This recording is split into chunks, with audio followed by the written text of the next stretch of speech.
The British Parliament's Intolerable Acts of 1774 was intended to punish the colonies following Boston's Tea Party revolt. That Tea Party was a wild ride. The Intolerable Acts included the Boston Port Act, the Massachusetts Government Act, the Administration of Justice Act, the Quartering Act, and the Quebec Act. First up is the Boston Port Act, which passed on March 31st, 1774.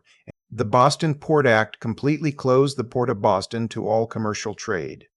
The blockade would remain until the city fully reimbursed the East India Company for the 92,000 pounds of ruined tea and paid for customs damages. Economic starvation was Britain's goal.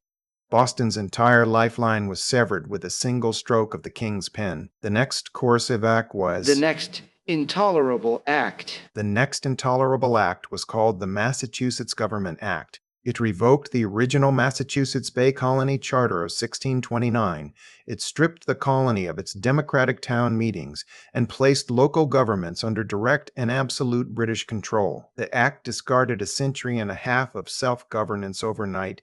General Thomas Gage, who considered outspoken Bostonians the greatest of bullies, was installed as the military governor. I think he is the big bully. On May 20th. The British Parliament also passed the Administration of Justice Act.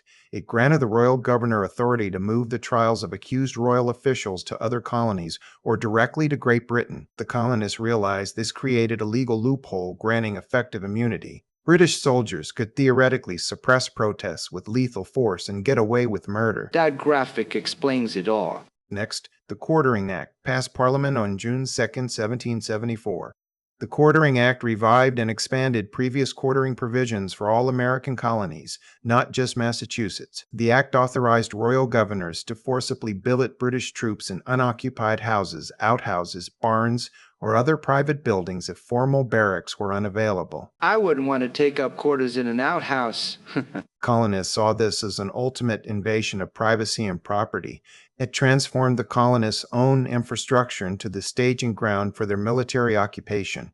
The Quebec Act extended the southern border of Canada's Quebec province all the way down to the Ohio River, and it restored French civil law and officially protected Catholicism. The largely Protestant colonies viewed this with alarm.